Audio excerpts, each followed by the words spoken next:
माननीय सदस्यहरू बस्दिनको लागि अनुरोध गर्छु।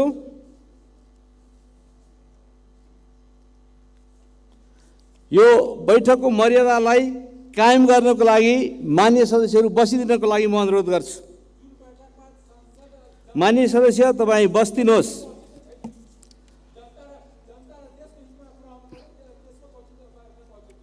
माननीय सदस्य तपाईलाई बोल्न समय दिएको छैन, त्यसकारण माननीय सदस्य बसौँ।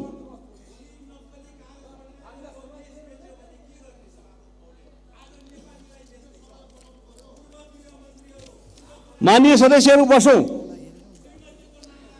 माननीय सदस्य, म तपाईलाई हाम्रो नियमावलीको नियम 21 को खण्ड घ आकर्षित गर्न चाहन्छु। माननीय सदस्य, तपाईँ अशिष्ट, अश्लील, अपमानजनक, आपत्तिजनक व्यवहारहरू नदेखाउनुहोस्, त्यस्तो अभिव्यक्ति नगर्नुहोस्। त्यसले गर्दाखेरि तपाईलाई माननीय सदस्य अमरेश कुमार सिंह, तपाईले जुन व्यवहारहरू देखाइरहनु भएको छ, त्यसले गर्दा म हाम्रो नियम 30 को आधारमा म तपाईलाई चेतावनी दिन चाहन्छु। तपाईँ आफ्नो ठिक ढङ्गबाट बस्नुहोस्। तपाईलाई म चेतावनी दिन चाहन्छु। तपाईँ यो अशिष्ट व्यवहारबाट फर्केर आएर बस्नुहोस्। ल माननीय सदस्य, म बैठकबाट माननीय सदस्य अमरेश कुमार, तपाईँ शिष्ट व्यवहार देखाउनुहोस्, तपाईँ असभ्य व्यवहार नगर्नुहोस्। तपाईलाई मैले चेतावनी दिन्छु, तपाईँ फर्किनुहोस्। माननीय सभामुख महोदय, संसदमा जे गतिविधि देखा परेको छ, म माननीय सदस्यको स्वास्थ्य जाँचको माग गर्दछु र मानव आतंक चलिरहेको यो सेरोफेरोमा म हात्ती आतंकको विषय यहाँ उठाउन गइरहेको छु। बारा जिल्ला कोल्बी नगरपालिकामा करिब 1 हप्तादेखि हात्तीले बालिनाले घर नष्ट गरेको छ। गनिमत छ कि आजसम्म मानव क्षति हुन सकेको छैन। सम्बन्धित निकायलाई संवेदनशील हुन हात्ती नियन्त्रण र व्यवस्थापनको लागि माग गर्दछु। धेरै कार्यपालिकाहरूमा कार्यकारी अधिकृतहरूको अभावले गर्दाखेरि दैनन्दिन कार्यमा बाधा पुगेको छ। अविलम्ब व्यवस्थापनको लागि माग गर्दछु। त्यसै गरी लोक कल्याणकारी कार्यक्रमहरू, बाल पोषण कार्यक्रम, सामाजिक सुरक्षा भत्ता। माननीय सदस्य श्री अञ्जनी श्रेष्ठ।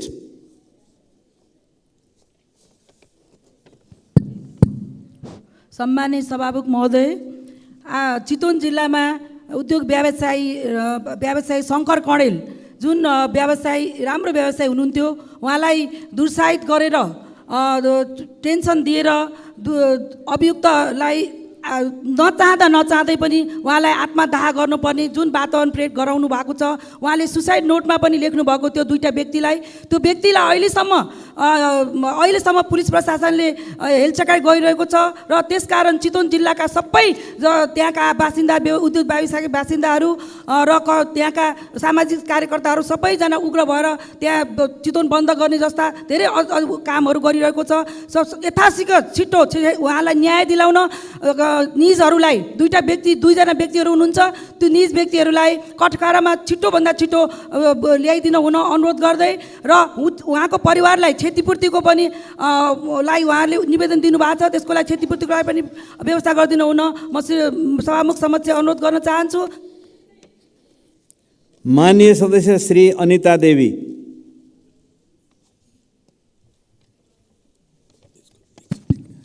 सम्मानीय सभामुख महोदय, रातो कर माफ गर सेन्ट्रिपेडको मूल्य आज नेपालमा विभिन्न स्थानमा प्रति प्याकेट 5 देखि 10 रुपियाँ बढेको छ। सेन्ट्रिपेड लग्जरी आइटम होइन, सबै महिलाको आधारभूत आवश्यकता हो। विश्वका धेरै देशले यसलाई निःशुल्क र कर मुक्त बनाइरहेका बेला नेपालमा त्यस्ता वस्तुलाई लग्जरी आइटम बनाउँदै 13% भ्याट लगाउने मूल्य वृद्धि गर्ने ठुलो समस्या हो। यसलाई समाधान गर्ने संविधानको धारा 38(2) उल्लेख गरेको महिलाको हक र सुनिश्चित गर्ने र राष्ट्रिय मर्यादित महिनावारी नीतिलाई व्यवहारमा ल्याउनलाई सेन्ट्रिपेडलाई लग्जरी आइडियाबाट हटाउने र 13% भ्याट आवश्यकता रहेको छैन भने ध्यान आकर्षण गराउन चाहन्छु। धन्यवाद। माननीय सदस्य श्री अनिसा नेपाली। सम्माननीय सभामुख महोदय, भन्दा कृषि प्रधान देश भनेर भनिन्छ, तर कृषिलाई प्राथमिकतामा राख्ने कुरा जहाँसम्म उल्लेखमै सीमित रहेको छ। भारतीय तरकारी बजारमा छ्यापछ्याप्ती पाइन्छ भने स्वदेशमा उत्पादित भएको तरकारीले बजार भाउ पाउन नपाएर सडकमै फ्याँकिएको अवस्था छ। त्यो हाम्रो कृषि प्रधान देश भनेर सीमित नै रहेको यो ठाउँमा देश पूर्ण रूपमा परनिर्भरतामा आधारित छ।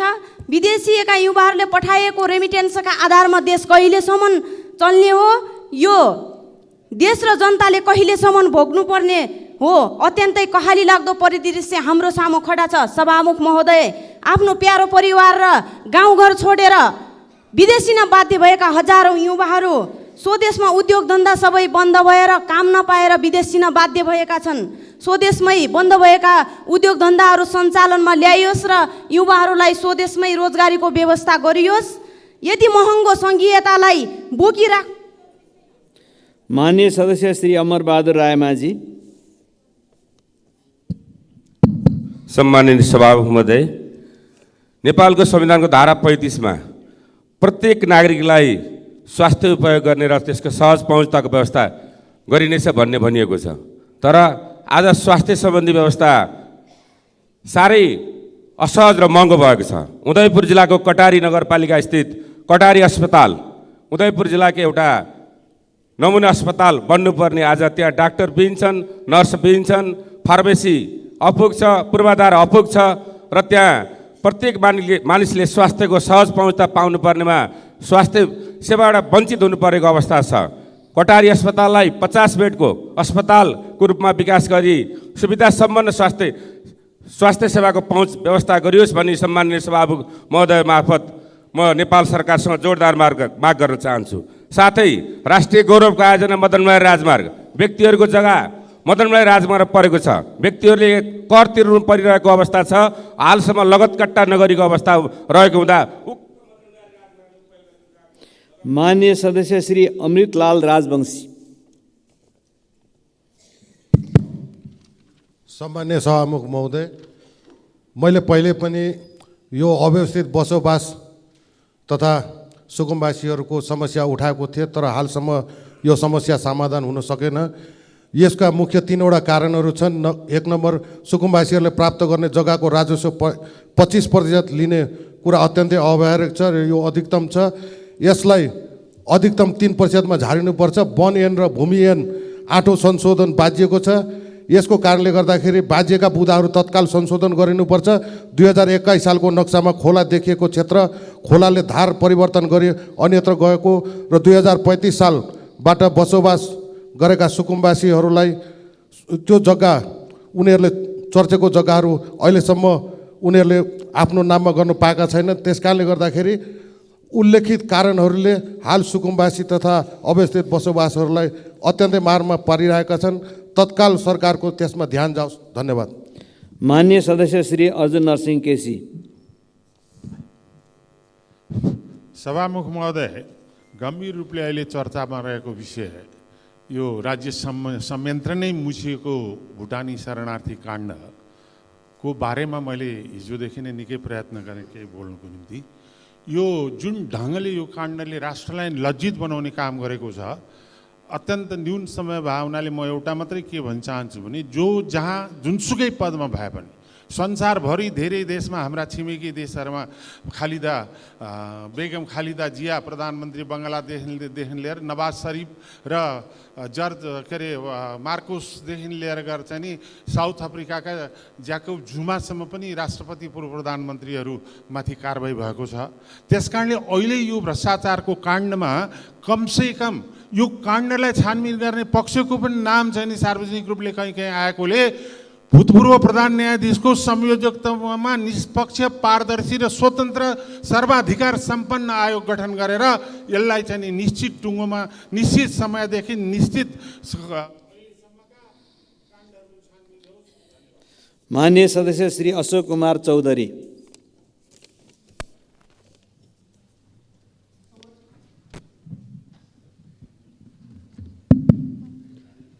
सामान्य सभामुख महोदय, अघिल्लो साल कार्तिक 2 गतेको असामयिक वर्षाले देशभरका किसानको फुल खेल्दै गरेको पाक्न लागेको र पाकेको धान नष्ट गर्यो। स्थानीय सरकारले तथ्याङ्क सङ्कलन गर्यो, किसानलाई क्षतिपूर्ति दिने भनेर ब्याङ्क खाता समेत खोल्न लगायो, तर राहत दिएन। बिचारा किसानलाई झुक्यायो। गत चैत्र 17 गते असिना पानीले झापाको कन्काई नगरपालिकामा 2283 हेक्टर क्षेत्रफल जग्गामा प्रभाव पारेको छ। प्रति हेक्टर 4 टन मकै फल्ने अनुमान कन्काई कृषि शाखाको रहेको छ। यसरी 1100 हेक्टरमा 44 लाख केजी मकै फल्छ। प्रति किलो 30 रुपियाँले हिसाब गर्दा 13 करोड 20 लाख हुन आउँछ। तरकारी बारी करिब 2 करोड, घर तथा पशु पन्छीको करिब 50 लाखको क्षतिको अनुमान छ। किसानको 15 करोड 70 लाखको क्षति चान्चुने होइन। सभामुख महोदय, फेरि बर्खा सुरु भएको छ। यसरी अझ नोक्सान कति हुनेछ ती पीडित किसानलाई। माननीय सदस्य श्री आसमा कुमारी चौधरी।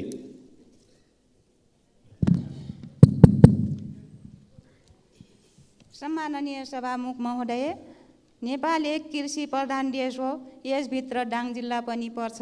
कृषिका लागि जल, मल, बिउ, विषादी तथा बजार महत्त्वपूर्ण पक्ष हो। ती सबै पक्षको उचित व्यवस्थापन गर्नु नेपाल सरकारको दायित्व हो भने समयमै सरल तरिकाबाट कृषकहरूले उक्त चिज प्राप्त गर्नु पाउनुपर्छ।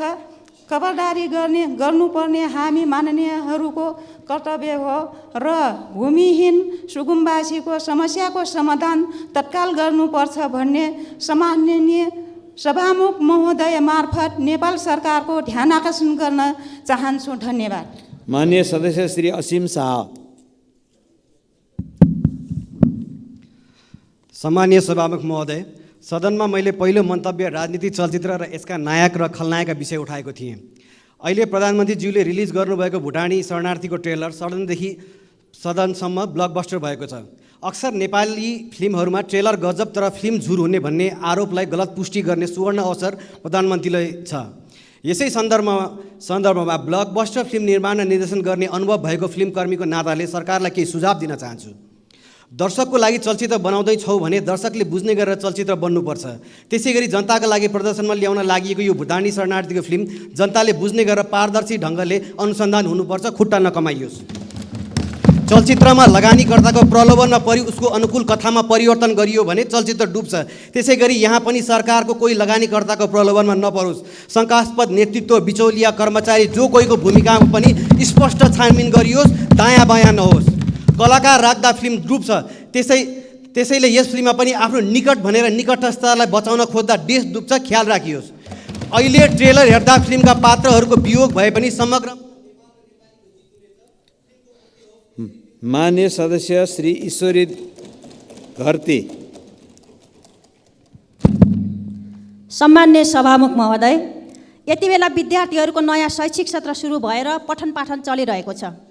शिक्षाप्रति संवेदनशील केही स्थानीय तहहरूले जनप्रतिनिधि, शिक्षक, कर्मचारीले आफ्ना छोराछोरी अनिवार्य सामुदायिक विद्यालयमा भर्ना गर्नुपर्ने निर्णय गरी कार्यान्वयन गरिरहँदा नेपाल सरकारले भने नेपालको शिक्षालाई साँच्चीकै गुणस्तरीय कसरी बनाउने भन्ने सवालमा कुनै ठोस योजना ल्याउन सक्दैन। सङ्घीय शिक्षा ऐन बन्न सकेको छैन। सभामुख महोदय, सामुदायिक विद्यालय भनेको आर्थिक अवस्था कमजोर भएकाहरूको छोराछोरीले मात्र पढ्ने हो भन्ने बुझाइ र व्यवहार वर्षौँदेखि प्रष्ट छ।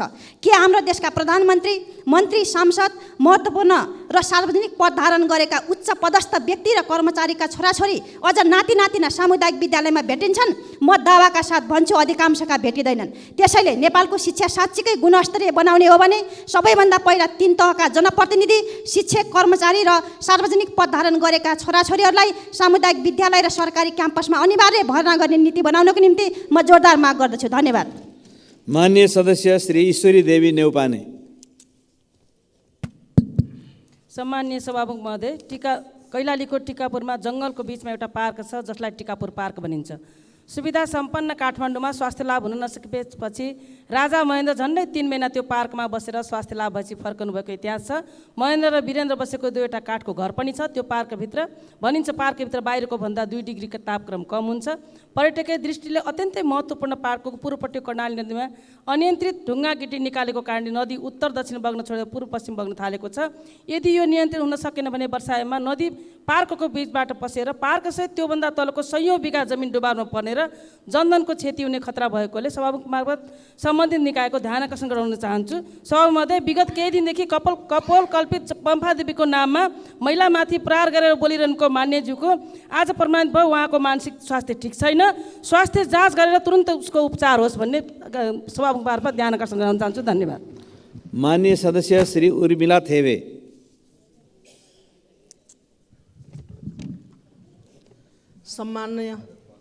सम्मान्य सभामुख महोदय, ताप्लेजुङ जिल्लामा रहेको पाथिभरा मन्दिर राष्ट्रिय अन्तर्राष्ट्रिय रूपमा चर्चित छ। त्यहाँ 12 महिना पर्यटकहरूको ओहिरो लाग्ने गर्दछ। तर फुङलिङ सुकेटार हुँदै पाथिभरा मन्दिर जाने 11 किलोमिटर सडक ठेक्का भएर पनि कालोपत्रे नहुँदा पर्यटकलाई शास्ति भइरहेको छ। यो बाटो तत्काल कालोपत्रे गर्न म सभामुख मार्फत सरकारको ध्यान आकर्षण गराउँछु। यसै गरी ताप्लेजुङ र पाँचथरको सिमानामा पर्ने तमोर खोलाको लिम्बुनी पुल पनि 2074 सालमा टेक्का प्रक्रियामा गए पनि अझै काम सुचारू नहुँदा त्यहाँका जनतालाई शास्ति भइरहेकोले काम तत्काल अघि बढोस् भनी सरकारसँग जोडदार माग गर्दछु। धन्यवाद। माननीय सदस्य श्री ऋषिकेश पोखरेल।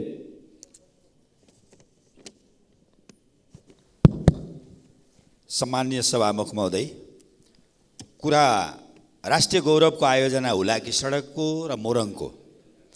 हामी 5वटा सङ्घीय निर्वाचन क्षेत्र, 8वटा प्रदेश निर्वाचन क्षेत्र र 7वटा पालिकालाई चाहिँ प्रत्यक्ष प्रभाव पार्ने राष्ट्रिय गौरवको आयोजना हुलाकी सडक कोही 3 महिनादेखि अलपत्र छ।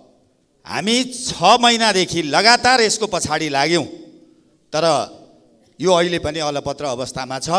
हामीले अन्तिम पटक 21 गते पत्रकार सम्मेलन गर्दै नेपाल सरकारलाई आग्रह गरेका छौँ र हामीले सबै त्यहाँ मोरङवासीलाई आह्वान गरेका छौँ र 29 गतेदेखि हुलाकी सडक र हुलाकी सडक सम्बद्ध सडकहरू गान्धी मरमोहन, कर्सिया हमाई, डाइनिया सिक्टी, कर्सिया बेलबारी र रतुवा पुल लगायत सबै क्षेत्रसँग जोडिएर मोरङको हुलाकी सडकका जनताहरूले हुलाकी। माननीय सदस्य श्री ऐन बहादुर साई ठकुरी।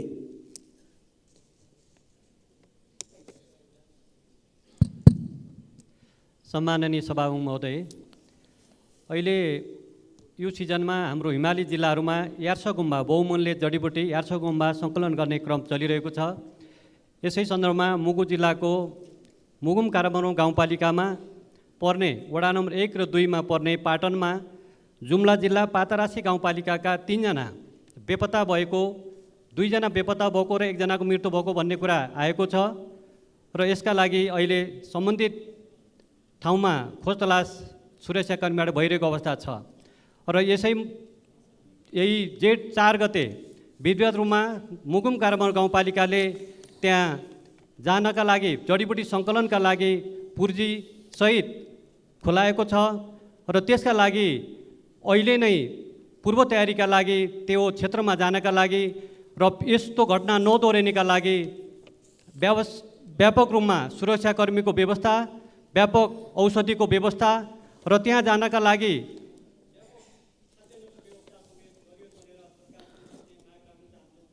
माननीय सदस्य श्री किरण कुमार शाह।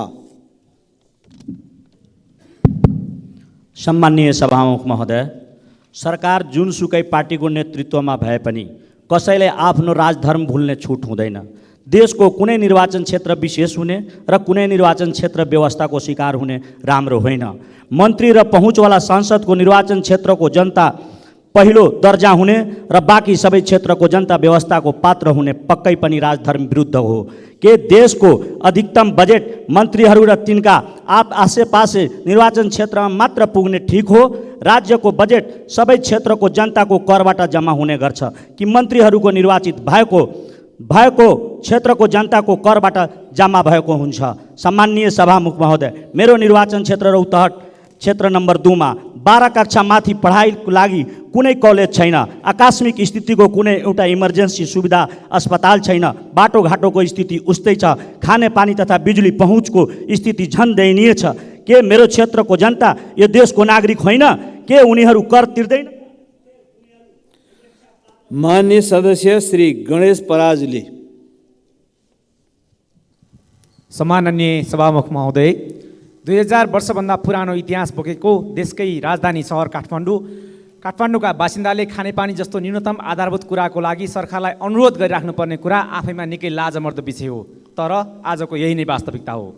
मेरो निर्वाचन क्षेत्र काठमाडौँ 7 अन्तर्गत महानगरको 16 वडाका केही भूभागसहित नागार्जुन 1, 2, 3, तारकेश्वरका 3, 4, 5 वडाहरू चक्रपथ बाहिर पर्ने तीव्र सहरीकरण भएका क्षेत्र हुन्। तर निश्चित मापदण्ड र योजना बिना विकसित भएका यी सहरी क्षेत्रका बासिन्दाले शुद्ध पिउने पानी प्राप्ति नागरिकको मौलिक हक भए तापनि पिउने पानी प्राप्तिको लागि निकै दुःख भोगिरहेका छन्। ठुलो धनराशि खर्च गरिराख्नुपर्ने बाध्यता रहेको छ।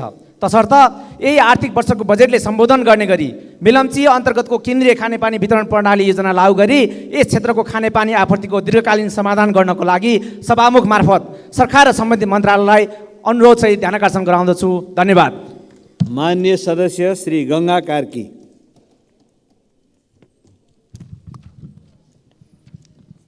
सभामुख महोदय, दोलखाको तामाकोशी नयाँ पुल 2035 सालमा बनेको ट्रस्टको पुल हो। यो दोलखाको कोशीपारी, जिरी, रामेछाप, सोलु, ओखलठुम ढुङ्गासम्म जाने पुल हो। यसको आयु 30 वर्ष हो, तर 45 वर्ष भयो। 50 टनसम्मको विद्युत उपकरण गिट्टी बालुवा बोकेर तर्दा कुनै पनि बेला यो पुल भाँचिने खतरा छ। यो पुलको अरू विकल्प छैन। नीलगिरी कन्स्ट्रक्सन भन्नेले ठेक्का लिएको 4 वर्ष भयो। 2टा जीप ठडिएको छ। यो वर्ष कामै नगरी समय बित्यो। तुरुन्तै ठेक्का तोडेर नयाँ ठेक्का लगाउन सभामुख मार्फत सरकारको म ध्यान आकर्षण गराउन चाहन्छु। धन्यवाद। माननीय सदस्य श्री चन्दा कार्की भण्डारी।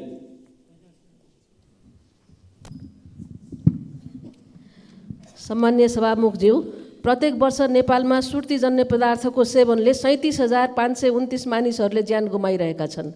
यसको सेवनले फोक्सोको क्यान्सर, फोक्सो र मुटु सम्बन्धी रोगहरू लाग्ने तथ्य प्रमाणित छ। यसको प्रतिकूल असर आर्थिक परिस्थितिमा पनि विकराल रहेको छ। नेपालमा सन् 2021-22 चुरोट सेवनका कारण करिब 40 अर्ब रुपियाँको आर्थिक क्षति भएको देखिन्छ। हाल नेपालमा सुर्तीजन्य पदार्थ सेवनकर्ताको सङ्ख्या 32% रहेको छ। यसको खुद्रा मूल्यमा लाग्ने कर विश्व स्वास्थ्य सङ्गठनको 75% मापदण्डभन्दा धेरै तल अर्थात् 41% मात्र रहेको छ, जुन दक्षिण एसियाली मुलुकहरूमध्ये सबैभन्दा कम रहेको पाइन्छ। हाम्रो कुल सरकारी राजस्वमा सुर्तीजन्य वस्तुबाट उठ्ने अन्तःशुल्कको परिमाण जम्मा 2.42% मात्र भएको तथ्याङ्क छ, जबकि दक्षिण एसियाली मुलुकहरूमा यो कुल राजस्वको 9.53% रहेको छ। त्यसैले आउँदो बजेटमा यस्ता वस्तुहरूमा 40 देखि 65% कर वृद्धि गरौँ र हरेक वर्ष उल्लेखनीय वृद्धि गर्दै 2 देखि 4 वर्षभित्र कम्तीमा पनि भारतको सरह बनाऊ। 40% कर वृद्धि गरिएमा हालको माननीय सदस्य श्री चित्रबहादुर केसी। सम्माननीय सभापतिज्यू अध्यक्षज्यू, यो भुटानी शरणार्थी नक्कली भुटानी शरणार्थीलाई बेचबिखन गरेको, त्यो पनि राज्य सत्ताका महत्त्वपूर्ण ठाउँमा बस्ने मान्छेले गरेको कुरालाई लिएर सदन तातिएको छ। यसभन्दा पहिले पनि नेपालका शासकहरू राज्य सत्तामा बस्नेहरूले गर्नु नगर्नु गर्ने र यस्तै गरेर चाहिने सदन तातिन्थ्यो। त्यसपछि नयाँ काण्डहरू आउँछन् अनि फेरि सदनको ध्यान नयाँतिर जान्छ।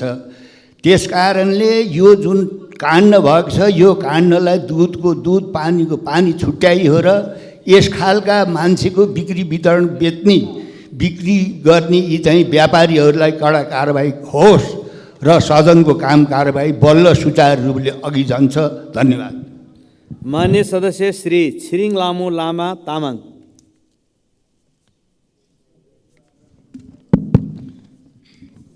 सम्माननीय सभामुख महोदय, नेपालको आफ्नो बिजनेस प्लान के हो? नेपाल के बेचेर समृद्धि हासिल गर्ने हो? यो कुरामा छलफल हुन जरुरी छ।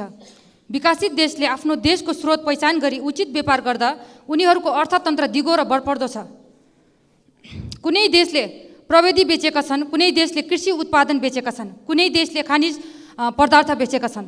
सम्माननीय सभामुख महोदय, नेपालले बेच्ने चिज के हो? छलफल गरौँ। विश्वमा जडीबुटीको केन्द्रको रूपमा चिनिने नेपाल र कर्णाली क्षेत्रको जडीबुटीलाई ध्यान दिने हो भने यसमा लगानी गरौँ।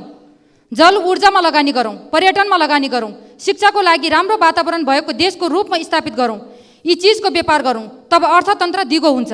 मान्छे विदेश पठाएर भित्रिएको रेमिटेन्सले दीर्घकालमा ठुलो आर्थिक सङ्कट निम्तिन सक्छ। यस कुरालाई मनन गरी वार्षिक नीति कार्यक्रम र योजनामा तयार गरौँ। माननीय सदस्य श्री ज्वाला कुमारी शाह। सभामुख महोदयज्यू, बारा जिल्लाको कलैया मानोत मटियारो बाटो 2078-9-27 टेन्डर सम्झौता भएको र कार्य सम्पन्न गर्नुपर्ने 2079-10-1 गतेसम्म सम्पन्न गर्नुपर्ने सप्तकोशी जलाधार जो ओमसाई एन्ड कम्पनीले जिम्मा लिएको, जो ठेकदार होमनाथ गौतम र शुभम बोहरा लगायतको ठेकदारहरू फरार भएको अवस्था छ।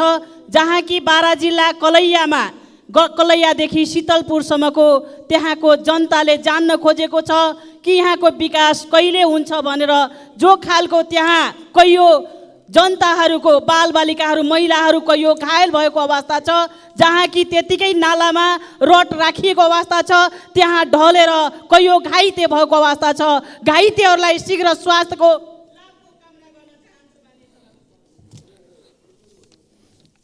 माननीय सदस्यहरू, शून्य समयमा बोल्ने क्रम यही समाप्त हुन्छ।